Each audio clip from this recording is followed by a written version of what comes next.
I do have it up. Okay. You can also mention Yeah, that's it. but you can say we're going to talk a little bit about the game. It's going to be a lot about the season and the game itself. Yeah. Oh, you know what? We should take a picture. Do you want Chad to take? Who's got the best camera? It does say Really? Oh, we're live. Yeah, take a picture. Yeah, she's got the best camera. All three? Yeah, you know.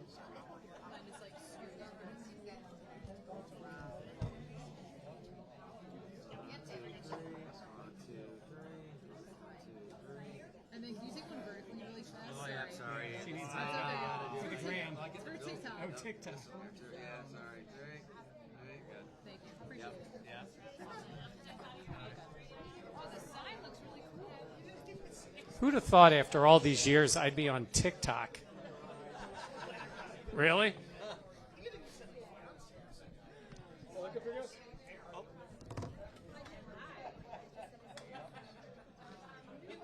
Awesome. Thank you, Ryan. I gotta say, we're gonna wait to the end, but this looks pretty good right now. It's been winking at me. Yeah. It was. It was at some point. All right, we're at 6:56, so. There we go. I'm going to send out a tweet to Mike Giardi harassing. What's he saying?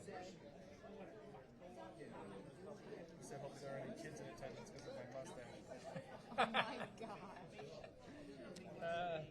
Which should I rate? Just like join us live upload plus. We're live. We're on the road to See you, Doc. Be good.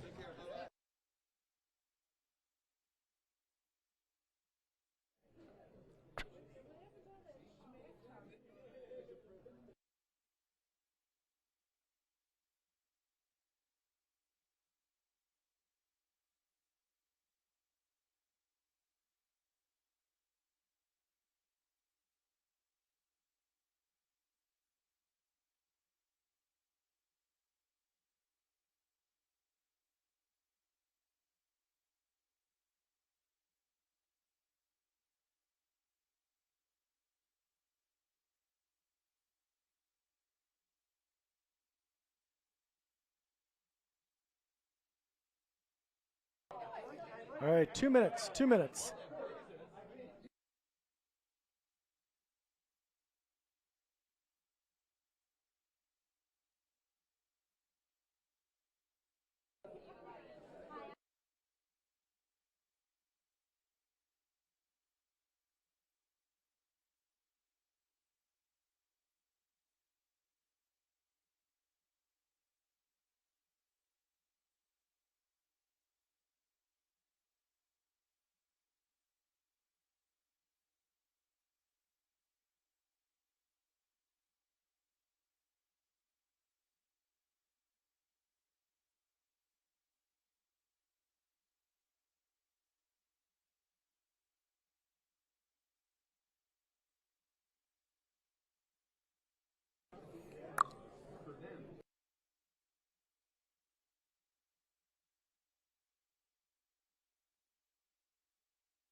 All right, stand by open in 1 minute.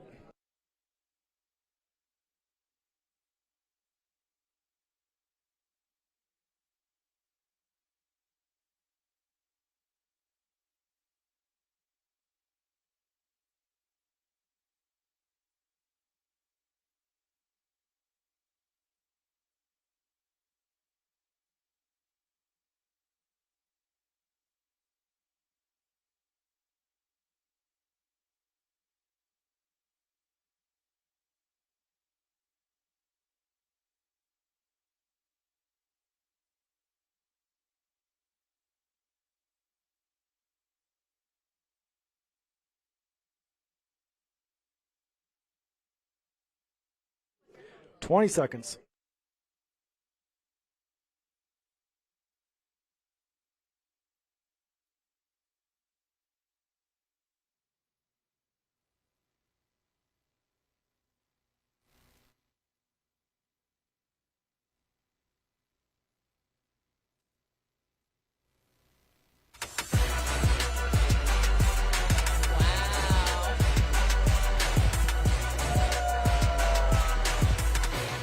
This is the Buffalo Plus Podcast.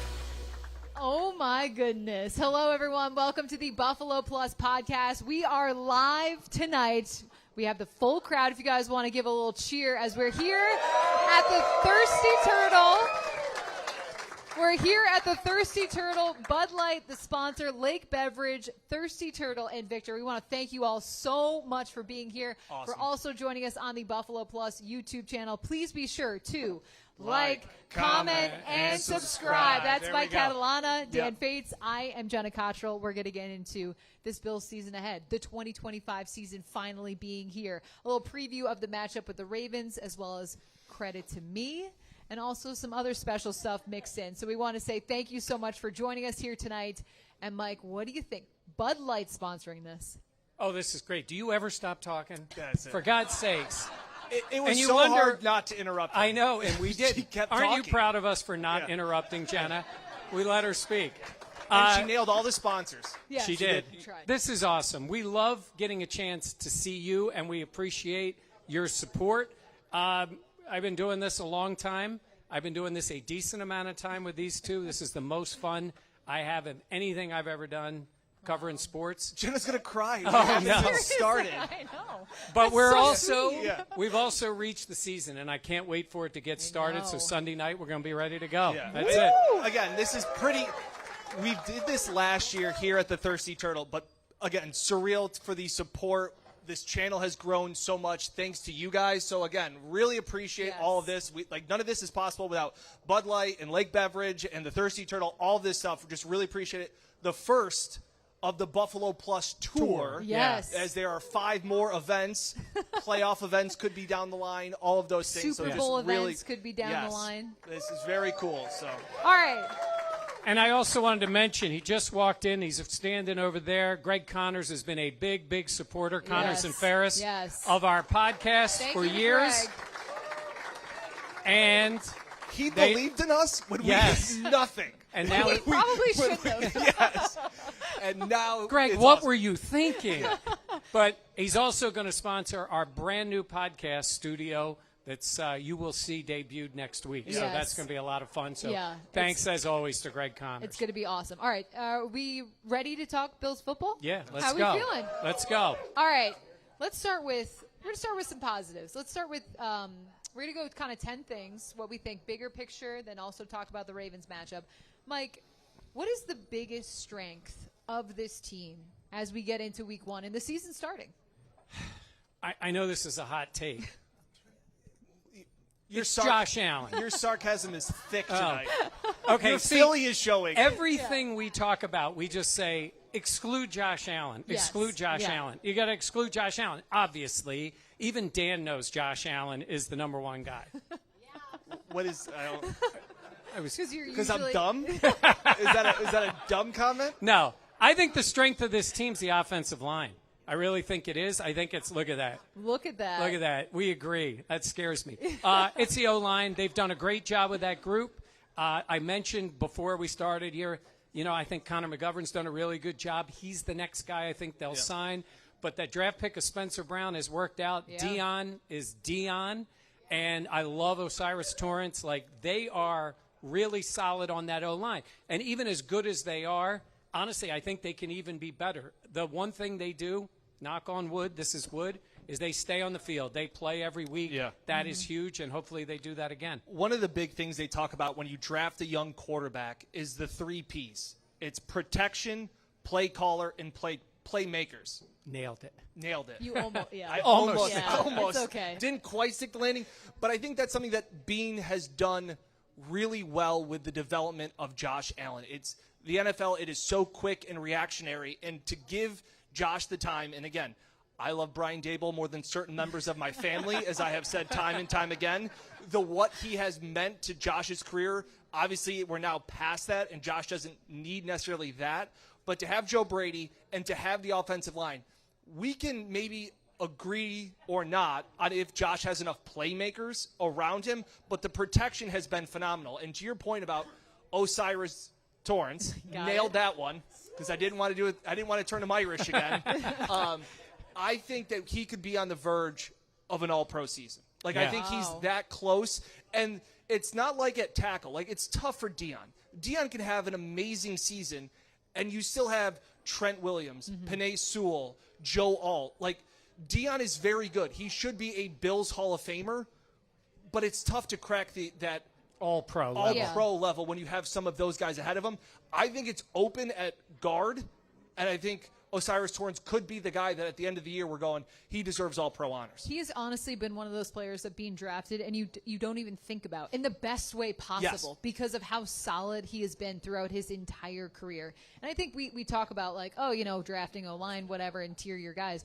But I feel like for him, what he has done, he's been another guy that's just been that steadying source. And you talk about Josh Allen, the protection that he's had. I mean, Josh also contributes with his legs. He is so elusive. He's so fast. But the way that unit has played over so many years, and that has been just such a bright spot for this team. Sometimes, though, when you have a mobile quarterback, he can run himself into sacks. That's one good thing that Josh does not do. Yeah. He moves around in the pocket. He will find a way to get rid of the ball. He rarely is tracked down that way. But the O-line, it used to be like they really didn't know where he was going because Josh didn't know where he was going. I'm talking about 2018 Josh. 2025 Josh knows what he's doing on a play, though sometimes he can. I think it sometimes he can surprises scare you. him. Yeah, but he can make the plays. But I think it's a well put together group, and they hope they have the depth that they'll need if it comes to that. Yeah. I was drawing a total blank because I couldn't remember. I knew Torrance was the second-round pick, and he was a guy that had been projected to the Bills possibly at the end of the first round needing interior help. That was the Dalton Kincaid draft. Yeah. Oh, okay. I did not remember that. Okay. Yeah, so That's good pick funny how here. that happens. Well, it's like when that pick being so questionable to nail the Bless second-round pick really helps. Bless you. Yeah. Oh, yeah. Sorry. Well, bless you. Okay. All right. Let's go into biggest concern. And I think a lot of people will want to talk about safety, Mike. And that is an obvious area for this team that they drafted Cole Bishop last year. Injuries kept him off of the field. And this season, it's like, what are you going to get from a guy that you used the capital on? What do you think for this season for him? He's got to step up. Like, when you draft a guy in the second round like that, and it's such an important part. Dan's mentioned this a lot of times, where when you're in Sean McDermott defense and Bobby Babich, they need to trust those safeties. And Taylor Rapp has been good. He is tough. And Dan will refer to him as a Crash test dummy. And he doesn't mean the dummy part. He means the tough part. Right, Yes. Dan? He'll injure his own players. Yes. His own teammates. Oh, he's done that. Yeah. But he's become even a better player with the Bills. I think Rapp has. And they need that second safety. And a lot of people were critical of DeMar Hamlin. They played DeMar because he was the guy they trusted. DeMar does not have the physical ability to play the way they kind of need their safeties to play. And without getting too, because we crunch tape 24/7. eat film. But without getting into that too much, you need your safeties to be able to confuse the other quarterback. You need them to play. In the old days it would be strong safety and free safety and up. Now, they need the guys to be able to do everything. Cole Bishop has the physical ability to do that. He's just got to show it on the field starting Sunday night. Yeah, you start to see the problems. The best part about, and again, without getting too much into X's and O's, but like Sean could call defenses and disguise defenses better than most when he had Poyer and Hyde. That's part of it. Bill Belichick did like an HBO when he was talking about inside the NFL, and he said it was so challenging to face Sean McDermott's defense because it was like spinning a wheel and you didn't know what you were going to see. And as you got on, and DeMar Hamlin is a fine safety in the NFL. Borderline starter. He's a really good third safety to have, but his limitations are he can't disguise and rotate because when you disguise, you have to be able to recover and move quickly and get back over the top. And you look back at that AFC Championship game, the Kansas City Chiefs were just picking wherever DeMar was. Yeah. And it's not DeMar's fault that he's on the field. That's what the limitations were. Yeah. And so that's where you hope that Cole Bishop can be that physical talent to be able to disguise offenses and confuse them. I want to see that aggressiveness. I want to see Yeah. the physicality from Cole Bishop. I feel like that's been a piece that has been lacking in his game. He just sometimes, to me, looks hesitant out there, Mike. And I think that comes from his lack of time on the field. He's battled injuries in the preseason last year, and then obviously this year in the summer he's been out at moments. And I just feel like you see that little bit of hesitation means a lot in the NFL. So we were talking about Jordan Poyer before the podcast about him being on the practice squad. And when you compare these players, you would certainly think Taylor Rapp is more of a Jordan Poyer type, the way he'd play physically. And Micah Hyde would you think it's more with Cole Bishop. And they did work together last year at the end of the year. But I think Poyer being even on the practice squad can teach some things or push some things about physicality that Cole's going to have to do if he's going to stay on the field.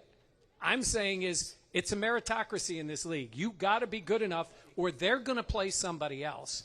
And he's going to have to be more physical. So that's where I push back on this. They brought in Hyde at the end of last year, which is fine, to be that mentor. And now you bring Poyer in. And my problem is that if you need Cole Bishop to see Jordan Poyer, because Poyer's game was his toughness. He got the most out of his talent, and it was limited because he was tough as nails and flew around. If Cole needs Jordan Poyer to show him that, Taylor Rapp's been next to him for a year and a half, and that dude is also fearless. So if you don't think Taylor Rapp's been into his face being like, dude, let's go. Jordan Poyer now has to do that? Like, you're bringing in another babysitter because Cole Bishop's not listening to the parents. I hear you, and it's a good one. No, it took me off guard. I got you. That was very quick-witted. No, I think they're just seeing what could possibly work. Why not try someone else? Because Jordan Poyer has been so successful. Jordan Poyer has played at a level that I don't think Taylor Rapp has. I think Micah Hyde was pro. Exactly. That's what I'm saying. I think for him, it's just been, why don't we have another guy that's been in between the lines that has excelled in a way that Taylor Rapp hasn't? He shouldn't need that, but maybe why are we someone babysitting a 24-year-old? Here's what you're doing. I don't think you're babysitting That's a question him. for Bean. I think what you're doing is saying this is an asset we have on the team. We need to get the most out of it. And if we don't, and it's going to be one of maybe a take for later in the podcast, they're going to find somebody that can do that job. It's going to be a little sink or swim. Now, here's the one guy you can look at and say, Terrell Bernard played as a rookie and special teams was not very good when he got in the one game against the Jets, and you're like, how's this guy? And then he got into camp the next year, and he got hurt in preseason. And they're like, who's going to play the middle linebacker spot? And then they're like, okay, it's Terrell Bernard. Oh, why do I set myself up? Set it up. Because Dan I called it. predicted that a year before. I did. Man. The quickest pat on the back in the West, this guy. You guys laughed. I said, Tremaine Edmonds is going to walk, and they're going to do Terrell Bernard. And they did. You saw it before anyone. Please cut this out of the pod. Dan was right. Yeah. There it is. But mugs are available at thebuffaloplusstore.com. So Bobby Babich, we were talking, and I made that reference, and he said, that's a good reference, Mike. He that was did good, say that right? was a good reference. But this is what they need out of Cole Bishop because he didn't get a lot of time, and they're throwing him out there. So let's see if he can play. So it's still my biggest area of concern, but the guy's going to get an opportunity to see if he can keep the job. Well, maybe he will have a breakout season. And that is our next category, a breakout season. And the just transition. What a host. Smooth. I'm trying. It's my first time hosting She's so live. nervous. I'm so nervous. So thank you for all bearing with this. But in terms of a breakout season, Dan, there's been players last year, pass catcher of the year, mine, Khalil Shakir, had a breakout season. It's fun to pat yourself on the back. I know, hold on. Am I doing this right? Yeah, you just give yourself softballs and you just hit them out. Look at that. It's easy. But I picked Khalil Shakir because I believed in him. I saw it, and obviously it came to fruition. Now, in terms of a breakout season. It was a chalky pick. Oh, my. Really? It was the only player that was returning that we said had caught a pass from Josh. They had drafted a guy in the Man, second. He not only wants to take credit, he don't wants be to tearing take me it down. from Jenna. Good pick. Then why did you pick MVS? Because he wasn't. He wasn't good. Oh, that wasn't chalk. Yeah, that was not at all. It's called hot takes. Oh, that's right. What do you got, Hot Take? Who's your breakout? It's Curtis Samuel. I've got too much stock I bought too much stock this offseason in Curtis Samuel that if I'm going to go bankrupt, it's going to be on Curtis Samuel. I don't like that bet for you. Can't be worse than MVS. It can't be worse than what I thought the other one was going to be. And the bar is the floor. Hearing Joe Brady talk about him today, too, just the understanding of, like, you saw what he could do in the playoffs. I didn't use him correctly during the regular season. And this was a guy I think people wanted to trade or cut because of the salary that he was owed. But, like, they obviously saw a lot in him to give him his contract that he got last year. He battled injuries. We all said at the end of the season, we're like, they're going to say he wasn't healthy. And sure enough, I don't think he was healthy most of last year. When he was better at the end of the playoffs, he was impactful, making big plays. He did. Those he had the touchdown against the Broncos, and he had the fourth down touchdown against the Chiefs. Yeah. So I still think that there's a role in this offense for Curtis Samuel, and I don't see Elijah Moore taking it. I just think that this is a spot where used correctly, or is Joe Brady now with a year under his belt? Because that was the thing, is that if Curtis Samuel was Elijah Moore this year, like not being able to be on the field, they at least have last year's tape to try and work with him during this offseason. Mm-hmm. Obviously, whatever happened in training camp kind of held him back. So I had Curtis Samuel last year, so if he has a good breakout season, I'm going to say I was way ahead of the curve. No, because I bought all your stock. You sold it, and I bought it all. He did. I bought it all. I got Greg Rousseau, and I know they just paid him. Shocking. I am a Greg Rousseau guy. I think Greg Rousseau can play. Tombstone is going to be like Mike Catalana. Why are you talking Tombstone with the old guy? Here lies Greg Rousseau's biggest supporter. First of all, okay, so here's my comparison I will make for you guys. I think there's still a big jump with Khalil Shakir. I think they're similar range players on this team. Like, they are very good. They got second contracts with the team. I think if Shakir had a big-time speed guy on the outside, his numbers would really pop. Like, his numbers were good, and everybody loves Khalil Shakir. I don't hate that comparison. That's fair. It's a good It's a good analogy. Oh, the kids agree that it was a good comparison that I made. And he looks to the audience for confirmation. Greg Rousseau needs Joey Bosa to be really good on the other side, so he's finally got somebody. Because AJ's a great dude. He's not that pass rusher. Von Miller, after he got hurt, was never the same. They haven't had. Leonard Floyd, the 1 year, was good. It was great. Leonard Floyd was good. I kind of wish they still had him. But I think Rousseau has the ability. He just needs some help. And Ed Oliver needs some help on the inside, too. But if you're the guy, wouldn't you be the guy all the time? Like, why does? I'm not saying Curtis Samuel is the guy. You're saying he's going to break. I think he can go to another level. No, see, like you're hedging your Greg Rousseau. Yeah, You have been like Greg's going to be all pro. Yeah. I said he was going to have double-digit sacks. He had 8 last year. And he also 5 came in one He also game. was 3. He also in cleanup time. Top 10 in the league in pressures. Had one of the highest win rates for any defensive analytics guy now. Yeah. We're crunching analytics guy. And his pass rush win rate was exceptional. Let me tell you the edge. He sets the edge. When you see big number 50 get on the outside and make a tackle on a run play, you know somewhere I am saying to these guys, Greg set the edge, because I say it all the time. So I'm going with Rousseau. Got one? I am so shocked. I'm actually going to go with Matt Milano. I got the Milano, I would say, over here. And I feel like, look, he is obviously a former All-Pro player. Like, he has been phenomenal in his career. We know how much injuries has set him back the last couple of seasons. And it's hard to watch a player like that, of that caliber, have multiple seasons end because of the injury front. So for me, last season you saw him getting better incrementally as he got out on the field. Spell it. Incrementally. Incrementally. Just pass. INCRA. No, it's E. MENTA. I'm not going to lie. Don't you feel like I sort of hold my breath when he does that, and then I realize it's not going to happen? It's never going to work. But incrementally, Matt Milano, you writing it down, it's still wrong. Yeah. You're really incrementally. The right? A is not. It's not an A? It's not an A. It's an E. It's an E. Are we sure? We're real sure. Because there was one time that we were both right. No, allude. Don't get me started. Don't. There's an allude with an E. Allude. It's fine. We were talking about Sean McDermott alluding to something, which is spelled with an A. Whereas if you allude something that's with an E, that means you're like getting out of the way of danger. Get out of the way. Yes. He was shifting out of the way. No, he was not. Question. And this grammar lesson was brought to you by Bud Light. Bud Light. Here we go. Maybe Dan tries to spell after drinking too many Bud Lights. Lights. There we There go. we go.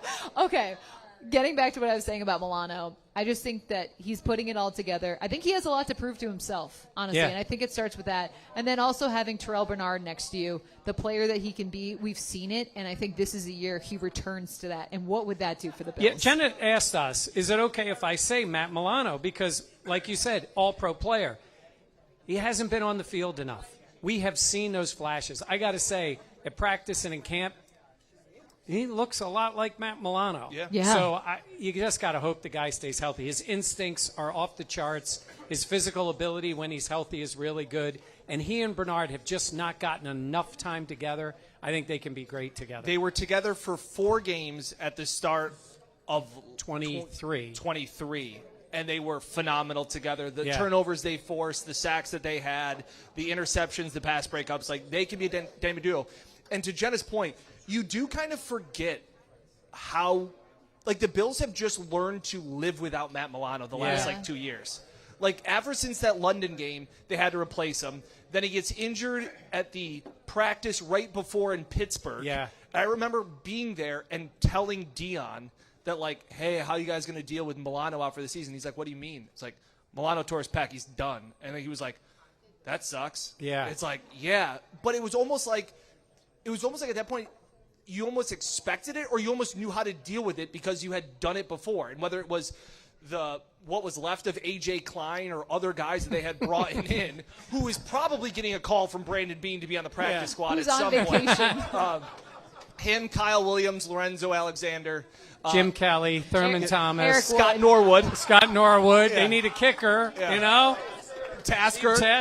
I asked specialty- Tasker, could you Tas- give him a few snaps? He just turned and walked away from me, so I don't think he's on the practice squad. But just it's almost like you've taken not Milano for granted, but you've just missed it so much that you forgot what it was like. You've adapted. Yeah. But I think he will show that he's ready, and obviously that all hinges on his health. Yes. But what he can do can be special. Yep, and they redid his contract, so it ends at the end of this year.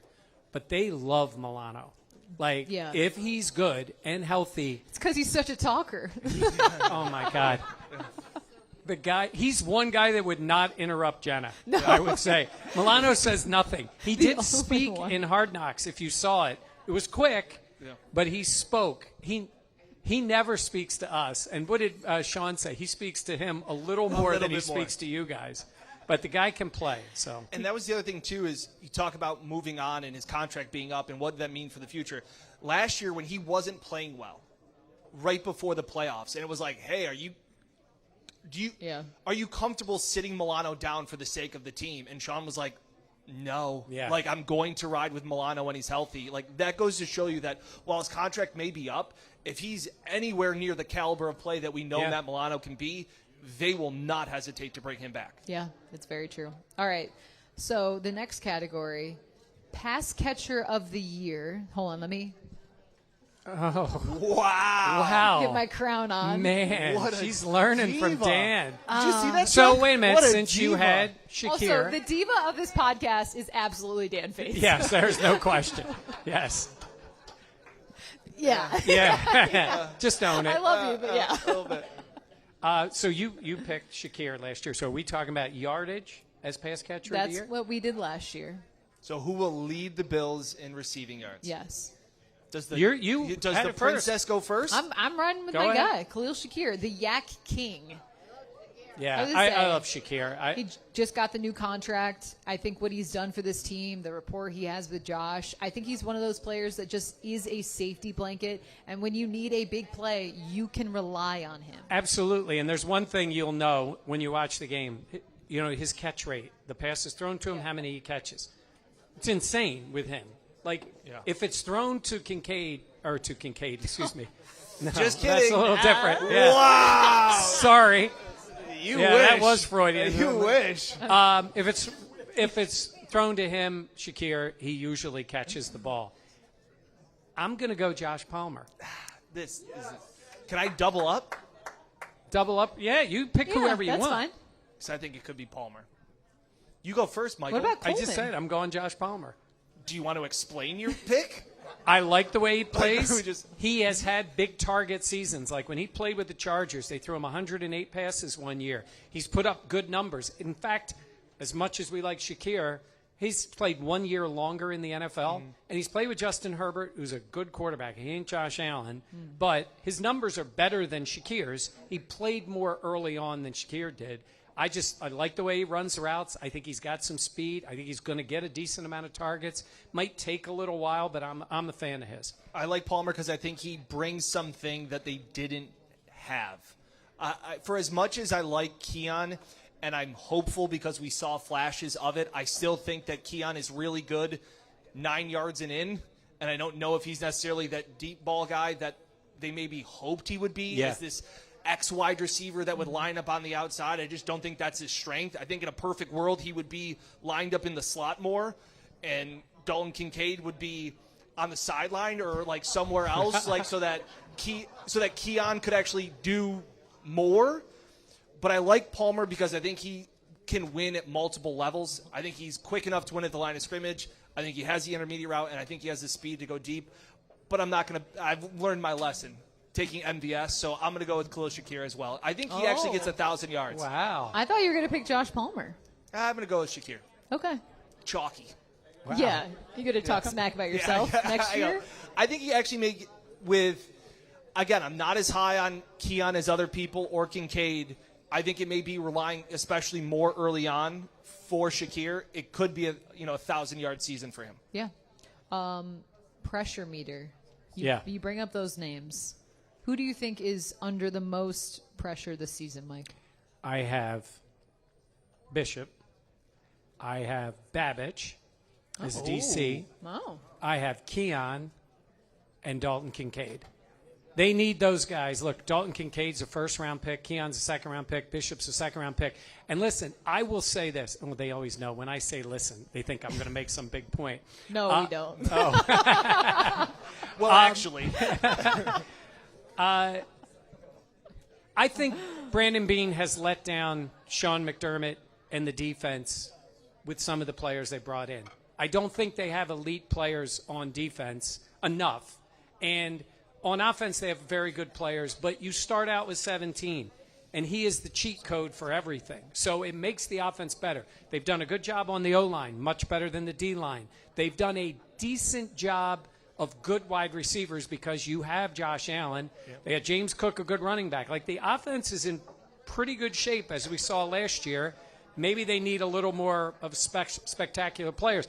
I don't know if Bobby Babbage has had the guys on defense, and you hope some of these young guys help him, but there's pressure on him as a second-year defensive coordinator.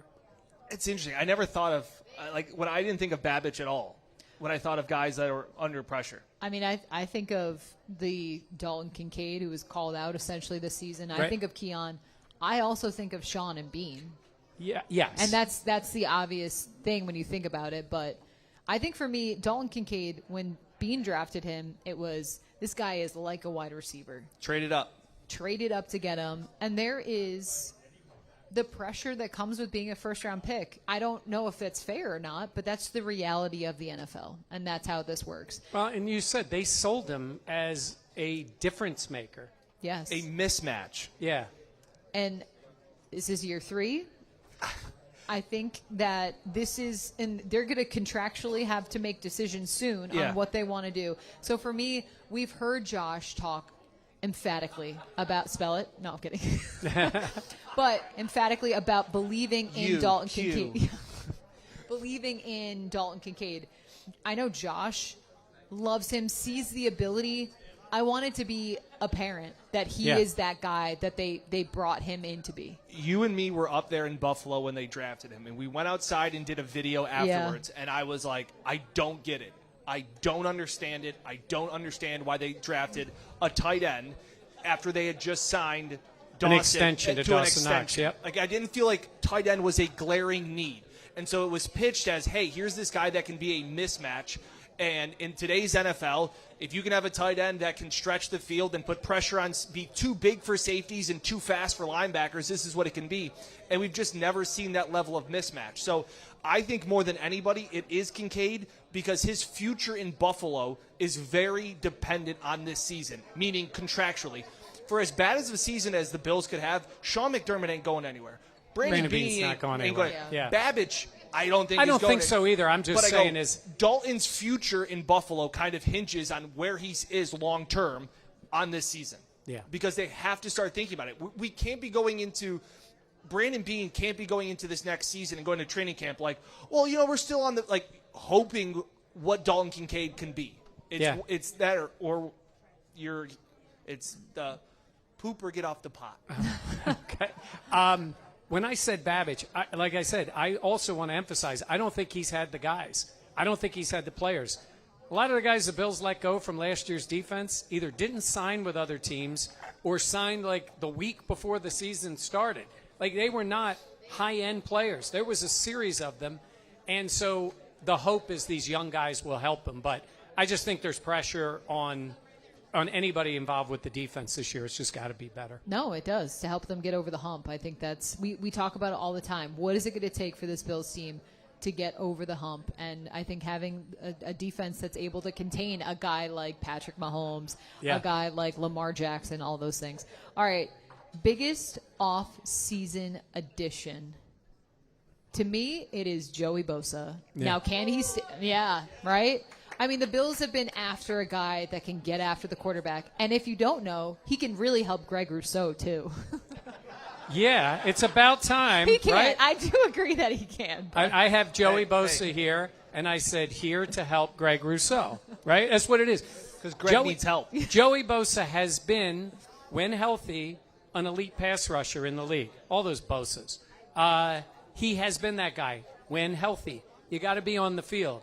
And I think Bosa has ability. He's looked good. He has been out there. I think, some people were like, oh, bubble wrap Joey for the year and get him ready for the play. No. That dude's going to play, and he's going to play a lot of snaps. And the hope is to keep him healthy.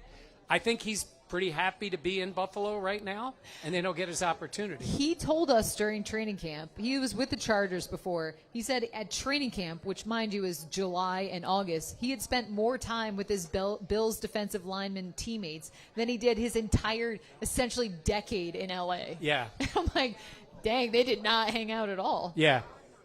Who you got? I think it's Maxwell Harrison. I was about to say Gabe Davis. We'll get him going. I won't do that. I'm sorry. So we'll get to that. Tell us about Max. Is that gaslighting? Yeah. Don't gaslight me. I think it could be I think Maxwell Harrison, when he plays, because there was such a hole at who would be the cornerback too. And again, while I may not have thought that Harrison would have been the pick, and I'm not necessarily saying I even love the pick to some extent, because I don't think he fits the Sean McDermott form, tackling, tough-nosed football like I expected him to be, but he provides speed, which is something this defense hasn't had. And when I look around and you see some of these teams, like all they're trying to do, they talk about it with the safeties, is they're trying to get you into space. Mm-hmm. Offenses are trying to create it. Defenses are trying to cover it. Maxwell Harrison may be a raw product right now, but he can cover space with his speed. And we saw that at training camp. While it was up and down, the way that he is comically fast is something that this defense does not have, especially in the secondary. And when he gets on the field and to what extent, I think he could be the biggest addition for I think he could help them. I'm concerned about the fact that he missed so much key time. And it's not a veteran player. We're talking about a rookie who didn't play in the preseason, got hurt during camp. Now he's going to be a month into the year, and practice is very different in the regular season than it is during the preseason and during training camp when there's 90 guys and they're basically playing like two different teams. He's not going to get the ability to ramp up as easily as he would have if he would have had that in his pocket. I do think his ability is strong. I just wonder how much he's going to be able to give them this season. So that's where I can't contradict myself, because I said going into drafts. Well, you've done that before. Yeah, I know. But I was saying, I went into this draft going, draft somebody that has a special trait. I just kept wanting somebody. I wanted the Bills to draft a baseball pitcher that had a 102-mile-per-hour fastball, because you can't teach that. He loves the baseball I would analysis. say, or should we get a golf one in there? Or a golfer that hits the ball 350 yards. Like, you can't teach that. You can work on the irons in the short game, or you can work on the changeup later. So even while I think that Maxwell Harrison could be very raw, I don't think his technique needs to be flawless, or the time he that can missed, make up for because stuff. he can just chase things down. And that's something that the Bills have not had in the secondary. Benford's really good. I think he's no question a top 10 corner.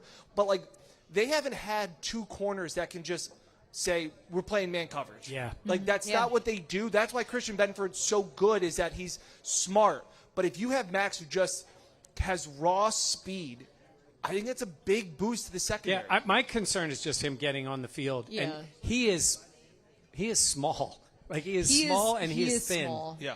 That's the durability Yeah. piece is definitely something. I think, to your point, I think he's one of the biggest offseason additions. I do think he will have a big impact on this team. I just don't know if it will be this year because of the limited runway he has, missing out on training camp and everything all the learning that happens at Fisher and early on in the season. So that's my one thing that I do think could hold him back. But you talk about having a special talent, that speed is serious. Yeah. And that is something, like you said, this defense has missed. Yeah, looking at just some of the comments, too, from Facebook, Rich has been constantly in the chat saying Deion Walker, as we've talked about this, which I agree. And you talk about a special talent like Maxwell Harrison's speed. Deion Walker's size is just comical. He's so massive, and the way that he moves. 6'7", 350. Yeah, But and he can move. I would say, tell them what Ed Oliver says. He describes him as a dancing bear, like he's a bear on ballerina legs. That is something that is special. And he's not just, we talked about, he's not just A massive human being. So wait a minute. Okay, look, let him cook. Here we go. What do you got? He's not just like a space eater. Like, he's not just somebody that's going to stand there and eat double teams. That's not really who he is at all. No, he has move. finesse, and he can be a pass rusher and all of those things. I don't know what I was going to say, but I it was wasn't. like, wasn't I don't good. think space eater is that. I think I was going to say man eater, and I was like, that's not it. It's like, that's not it. I will say one thing when you I short-circuited there for we a were second. talking to Deion the other day. He's this massive human being, and he has this baby face. Yes. And you realize he's 21 years old. Yeah. And played he's last never season played. with a broken back. Yeah, he broken back, and he stayed on the field for his teammates. Mm-hmm. So that to play defensive line in the SEC with a broken, anywhere with a broken back. Yeah. And T.J. Sanders is talented. Like, they have guys, they need them to be good players. They have not done great drafting on the D line, especially on the interior. I mean, they drafted, Boogie Basham. They just have not done well enough. And they've there. again, I like Jordan Phillips. They have just recycled him year after year because they haven't been able to find a replacement. It's the same thing. Like, DeMar Hamlin has started these last few years because the Bills and Bean's inability to find a long-term replacement at safety. So you're left with going with the devil that you know rather than the devil you don't. Yeah. No, it's true. All right, Dan. I'm really excited for this Not topic. first. Not first? Nope. I got to set it up, though, what we're going to talk about. So the next topic we're going to talk about is the hottest take, which I think Dan would medal gold in terms of the Olympics. And the takes that you have. I've got good ones. You've got good ones, but you don't want to go first. No, but I want to go first. I mean, my track record. Jenna, why don't you go first? Because you're always known for your hot takes. Two things can't be true. Mike makes a good point, but Dan's also true. Yeah. I'm literally in the middle for a reason here. Yeah. You go first. Okay. So I mentioned Cole Bishop, and I always say I introduce these two to the word meritocracy. Best player plays. It's based on what you do. At some point, I think rookie Jordan Hancock is going to start at safety, and he's going to earn the job. He's going to earn that job. Maybe not off the start. They like him a lot, and he's going to eventually overtake Cole Bishop and be the starting safety. When we first saw Jordan Hancock on the field, you said it reminded him of a player that every Bills fan knows. The way he moved on the field reminded me of Micah Hyde, which was funny because on the field was Dane Jackson, who was wearing 23. Yeah. But I watched the way I always like the way Micah backpedaled, the way he moved side to side. Not the greatest athlete in the world, not the biggest guy in the world. And I'd say that's kind of true of Hancock, but you can hear the way they talk about him. I think he's moving in that direction. Yeah. And I'm saying that. I think it's going to take Cole Bishop taking a step back or not being what they want, but I think they want to get that young man on the field. Yeah. All right. I think Michael Hoyt could be a difference maker. He suspended the first 6 games of the season. Not ideal. The Bills did know that before signing him to a contract. But I think we've seen some pop from him at camp.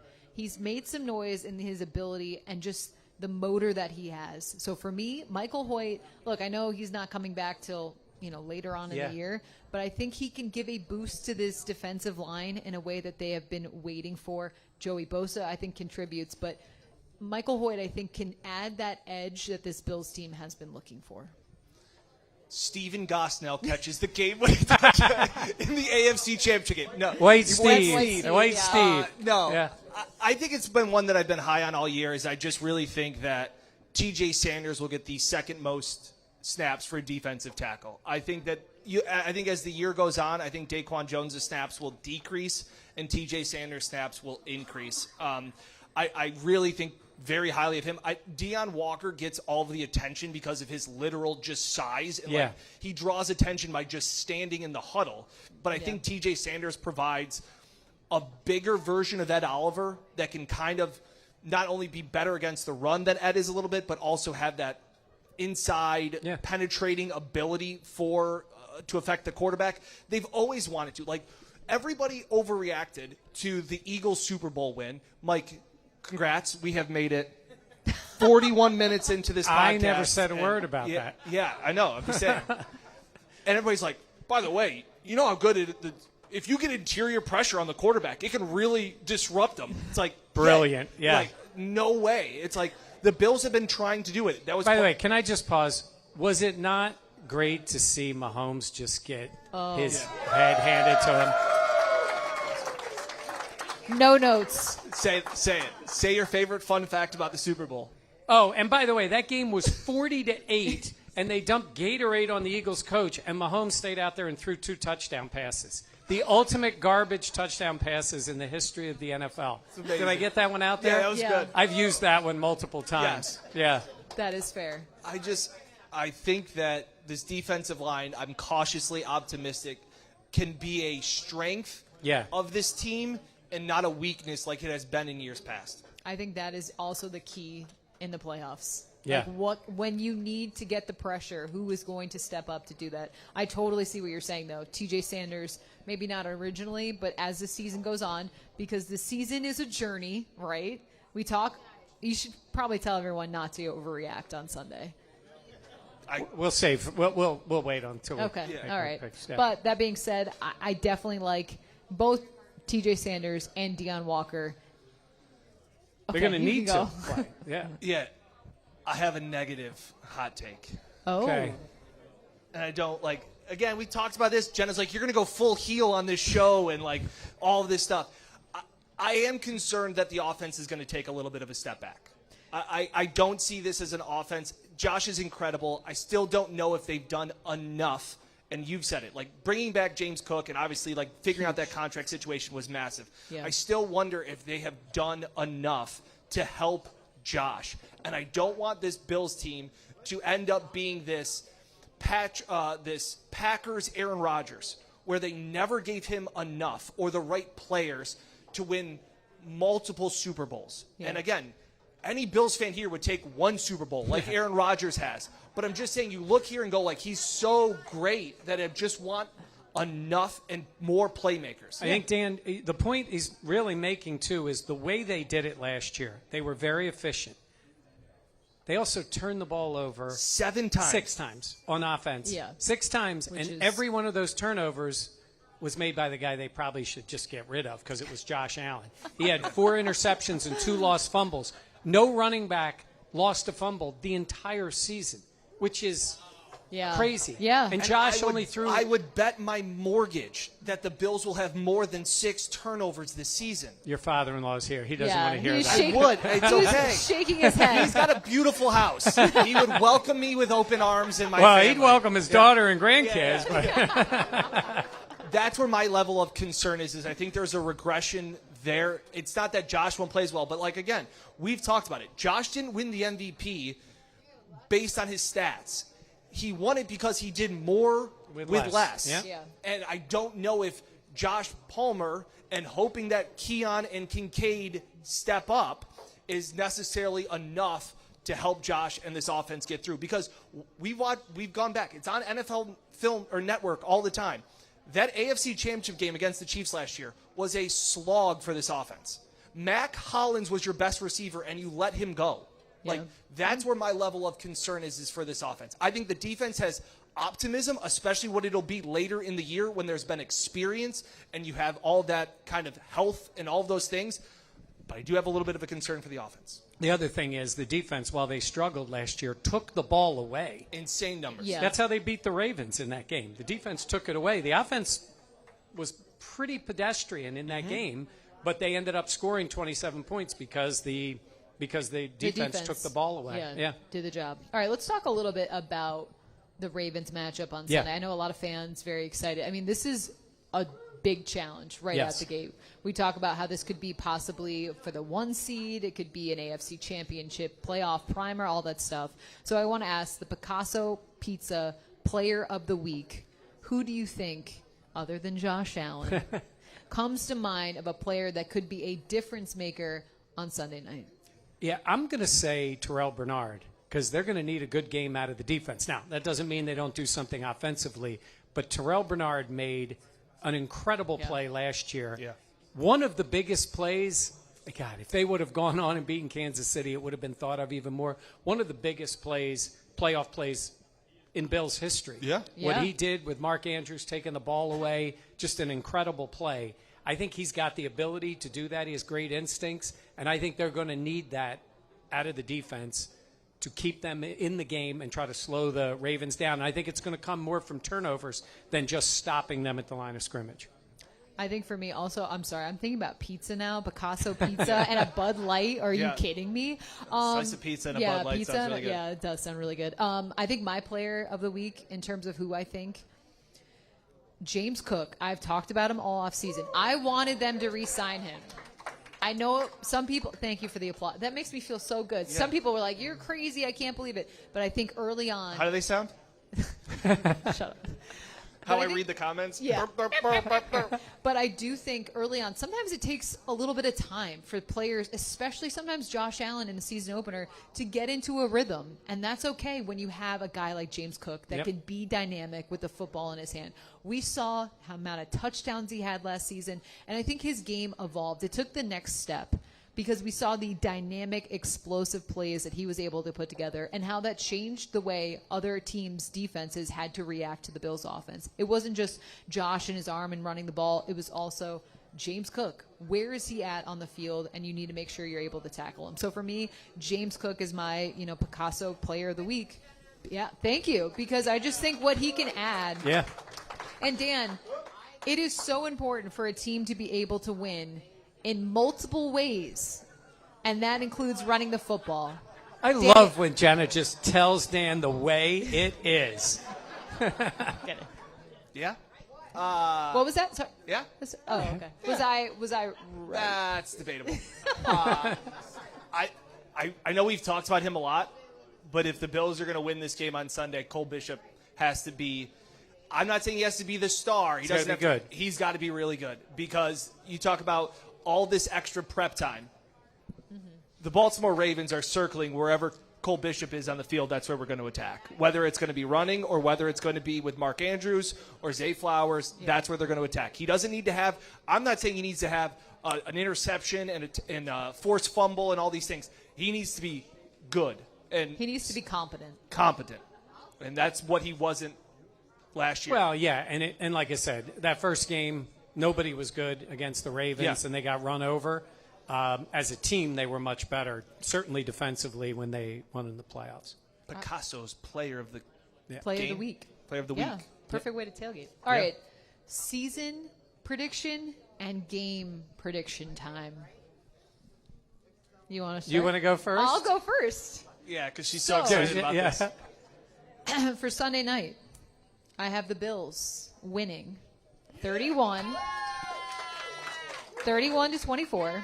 I have a breakout game by Matt Milano. I think for this team, it's going to be tough early on in this game. I think for both sides. I think it's just going to take a little bit for the players to get into it. Josh Allen joked this week at practice. We were saying, what do you need to get into the game? And he said, I like to get hit.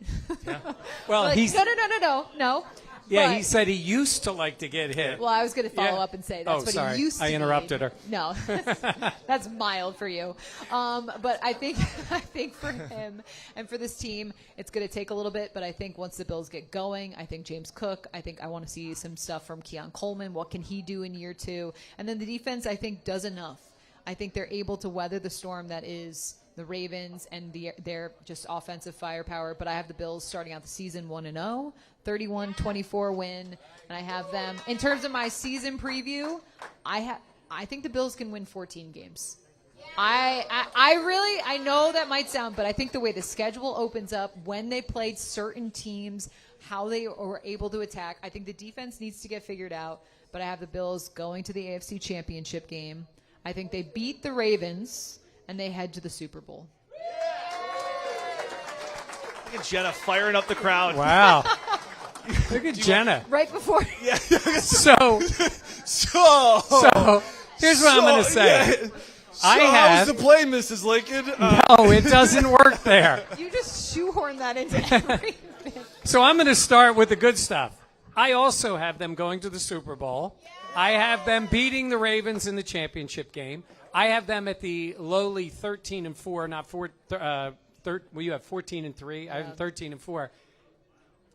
I think one of the 4 is on Sunday. I think it's going to be a tough game. I'm concerned about the defense. The Ravens are coming into this game. Look, it's not like revenge. If you win the game, they don't put you in the AFC Championship. That's what the Bills did last year. I think for Baltimore, they felt like they gave that game away to the Bills, and I think they are a little more equipped early in the year. I still think it's close. I think it's one of those games. The Bills don't lose very often like this. 10-0 at home last year. Yeah, but I think it's a 27-23 Ravens win, but the Bills will still be going to the Super Bowl. Oh, boy. Yeah. How's that? There was like a collective groan, and I'm not going to make it any better. All week I was kind of looking into this game, and I said, my head says Ravens, but my heart says Buffalo at home, final home opener at Highmark Stadium. Like, they're just going to find a way to get it done because that's what they've been able to do. And then I was But then I was on at practice on Wednesday, and Trey White wasn't there, and I have questions. and Tyler Bass is hurt too. Yeah, and the Bills were 1.5-point favorites, and they're now 1.5-point underdogs. Like, this is – I don't like this matchup. I didn't like the matchup back in Week 4 of last season when Terrell Bernard and Matt Milano were missing that game too, and they got boat raced. And then I liked them again in the divisional playoffs. I thought they were a better team. So Mike has told me, and I'm going to learn from the elder statesman and Hall of Famer, I'm giving you the compliment Okay, too. thank you. Yeah. That you can't overreact, and it's going to be so hard. It's going to be so hard. But I don't like this matchup with this inexperience and the injuries. I think a lot of these guys that are going to be playing, the Deion Walkers, the TJ Sanders, the Jordan Hancocks, all these guys are going to will be better week 17 and 18 than they will be in week 1. So not to overreact over that. I think the Ravens win 31-24. Easy. Ready? Hang on. The plus side is I think the Bills rattle off 8 straight wins after that and don't lose again until Tampa. Yeah. So I have them winning 13 games, beating the Bengals. In the championship. Jenna loves how I says Dan Bengals. says Bengals, like the Bengals. bracelet. Like the Cincinnati A Bengals. They beat the Bengals. Just say Cincinnati. Cincinnati, the AFC Championship game to It's play in an the Super Bowl. Yeah. Sorry. I would say this. Dan's right, too, about the – oh, my God, I said it again. Yeah, I'm why sorry. are I didn't you mean to say doing that. Not right about the pick, but here's the thing about the Ravens, and that's what was so tough for the Bills last year. You prepare for the Ravens and then quickly had to turn and play the Chiefs. very different team in every way. Yeah. I think the Bills match up much better with the Chiefs Agreed. than they do with the Ravens. And to answer the question for Deion Walker and TJ Sanders, not only are they that fast and that big, but they're not getting any slower and not getting any smaller. And I do think, like your point, early in the year, that's a tough first matchup. Well, and it's also interesting, too, because when we were having our meet and greet before the podcast, we were talking to so many people, and I was kind of asking, like, hey, what are your thoughts about Sunday? And there was a lot of that, like, we'll see. Like, I think there was a little bit of understanding. Like, there's not just this blind faith of, like, oh, they're going to be fine. It was like, this could be a close game. I talked to another person who was like, I don't know, man. Like, this is going to be tough. So, like, understanding that, like, this – they've been 2-2 in their last 4 Week 1 games, and it hasn't affected their outlook on their season. And also, last year they got blown out in that game by the Ravens in week number 4, and the Bills still ended up with the home field advantage when the playoffs came. That's so true. sometimes we overreact to that early. The Bills have gone out to Kansas City and won early and still ended up having to go back there for the playoffs. So it's a long season. Let's see how it plays out. But a win would be spectacular. We all have them in the Super Bowl. Yeah. Yes, we do. So just to recap, Ravens, Bills. Just so we're all clear here. Just so we're all clear. Okay, so we always do our guesses, and the season predictions are very important because, as most of you know, we keep a record. Now, last year, I won, and I made Mike and Dan do Pilates. That was the punishment. Which, if you haven't watched that video, Don't watch it. I It's fine. highly, You're fine. Do not highly watch recommend. it. If Don't you need need it. a laugh, if you're feeling down, watch that. It was Your not a spirits- Pilates studio. It was a black site torture chamber. It was bad. It was, for you, yes. Yes. It was hilarious. But we're going to say our punishments that we're going to pick for one another. So the setup is that whoever wins the records will have to force the other two to both do the activity of their choosing. Okay. So you're first. You won. So for me, I'm going to do like Hot Ones where you eat spicy wings. And then I'm going to curate mean comments about you guys that you have to read. Now, they'll be funny and all that Mean stuff. but comments that people send about Dan and about myself. Dan and Mike. And so as the Diabolical. sauces get hotter, so do the tweets. So and we'll the have to comments. eat the wings and then read the terrible things people write about us. Yes. Yes, you're mean. I'm People not think she's mean. nice. She's a little mean. Right? Yeah, Zach was nodding when I said you're mean. We laughed too hard. Okay, I'm going to give you my punishment for them when I win. The two of them are going to have to do duo karaoke to the song of my choice. For the record, we cannot By the way, sing. this is not like in like Dan's basement. This is at a karaoke place where there's people Don't there. come. Yes. Oh, you guys are all invited when it Don't be happens. there. Song of my choice. Yeah. Can't have Mike win. Just can't have Mike win. And dang it. Oh, yeah. Dang it. I'm already off the rough start. When I win, Mike and Jenna will both have to catch for however long it takes at a not diabolical speed, but it's going to be a fast pace. Catch 10 passes from a jugs machine.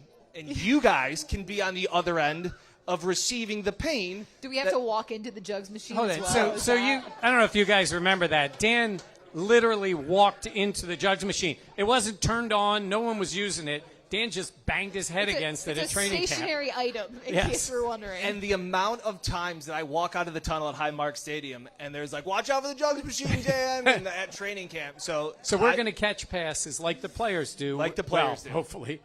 Some of them. Yeah. I'll channel my inner envious. Yeah. Yeah. Okay, we're ready to go. Okay, I love it. All right, the final thing before we head out is credit to me. So, do you want to start? I'll start. Okay. Yeah, busy week, obviously, with kids going back to school. Credit to my daughter, Shane. She was here earlier today. She did her first 2 days at kindergarten and crushed it. I've never been more nervous as a parent to send a kid on a school bus and be like, I have no idea, like, if she's going to make it. You just don't understand. Like, at preschool, you walk them to the classroom. And this was just at the end of our driveway, and off she went, and she came home and loved it. And the bus ride was her favorite part. So it's a busy week to go back to school. My wife's just starting at a new district. She's back in the classroom. So big weeks for back to school and parents. And I didn't cry at the bus stop. Yeah. I cried after dropping off my two younger daughters at daycare, and then I was by myself in the car, and then I cried, thinking about. That's nice. I can't believe I have a kindergartner and going off to. old. I am not as old as that guy. Wow. We're So- also the same age. So it was funny. I was thinking about when I would put them on the bus, and then I followed the bus to school. Did you really? Yeah, for only until they were like 14. And by the way, we had a big week because I had 2 granddaughters go to school, and they crushed it too, except when the 2-year-old just threw herself on the floor and refused to eat, and my daughter had to go back and pick her up. Other than that, they did great, so they were fine. And again, so especially Renee, my wife, barely watches this podcast. She was here earlier, then went to go be super mom and put the kids to bed. But she will enjoy that I made Shane my credit to me. Credit to you. That's very sweet. Yeah, and also I wanted to say, and I said it last year, and I'm not trying to make Jenna cry, but as I mentioned before, 38 years for me doing this. I have never had more fun. These 2 are the best, even though they're a pain in the ass, both of them. The feeling's mutual. 24/7 problem. Yes. It's great. We have fun. Yeah. They're going to have to drag me out of Buffalo Plus doing this. I'm having a lot of fun. You're firmly planted. Okay, but this is great. And thank all of you for coming out. Yeah. This is awesome. This is great. We appreciate it. Yeah. Truly, that was the credit to me is everyone here showing up. And truly, we're closing in on 40,000 subscribers. Yes. Which is unbelievable. And I can't tell you how much it means. I mean, tonight, Thirsty Turtle, thank you. Bud Light, thank you. Lake Beverage, thank you. Mike and Dan, I guess, also thank you. Yeah, I look like an asshole now. Where it's like, credit was my daughter, and you guys were like, all of you. And I was just like the selfish person. And by the way, The diva of the podcast. No, Yeah, I'm that's kidding, it. I'm kidding. Jenna mentioned Bud Light. They're here with us. We love the Thirsty Turtle. We'll always be back here. Yeah. We're doing some other stops. Come along. Bud Light is with us, and maybe we'll make it back here for the playoffs. Who knows what we got going? 'Cause this Playoffs. place is great. I know. We so appreciate truly everyone. It was so nice to meet you, talk to you. Also the people on the Buffalo Plus YouTube channel. I can't say how much it means. Like we are a small podcast. We're trying to grow. We're trying to take it to the moon. Huge. But we are not the Kelsey brothers. Yeah. Shocking, I know. I would say, But- but Wait, Jenna's going to. we got. Oh, Greg, hold on. Greg, Wait. First of all, this is not a small podcast. And I want to congratulate you guys because I don't know if you know this, but Bud Light does not sponsor local podcasts or local really cool. productions like this. that's really cool. And you guys have proven and demonstrated what you guys have done for Western New York and what you do for Bills coverage is national. Right? And so what Jay Barber and Lake Beverage and Bud Light are doing is they're acknowledging the accomplishment that you guys have done for the Bills Mafia, not just Western New York, but throughout the country. So thank you guys Wow. for what you have done. I didn't have my bet on Greg making me cry. Okay, real quick. I told this idea to Mike years ago, and I was like, I think it'd be really cool if we did a podcast, if we did a YouTube channel, and Mike bought in 1,000%, and Dan came along and did the same. So thank you. So did you. So thank you so much. All right, I got it. I'm just saying. Crying over By here. the way, I love this suit. This is awesome. I know. Oh, look at that. What do you think the prediction is for this year? I don't know. It's, I love it. Greg, thank but you. thank you guys, and this is so much fun. Thank you guys for coming out. Yeah. This is what we've talked about for 2 years of trying to make this happen. Yeah. Yeah. And so Jay Barber and Lake Beverage and Bud Light, you guys really made this happen. Yeah. We're going to bring it throughout Western New York and throughout Rochester. So thank you guys for bringing the fun. Thank you. And let's go Bills! Thank you so much. Thank you, everyone. All right. Thank Thank you. Greg Connors and Ferris, thanks again. Thanks for the All new right. podcast studio. All right. Yeah. Thank you to Appreciate everyone. it. Yeah, New thank you. podcast. The new podcast studio. Thank you, Greg. Please be sure to like, comment, Comment, subscribe, subscribe, and and share. share. We will catch you next time on the Buffalo Plus YouTube channel. Thank you, everyone.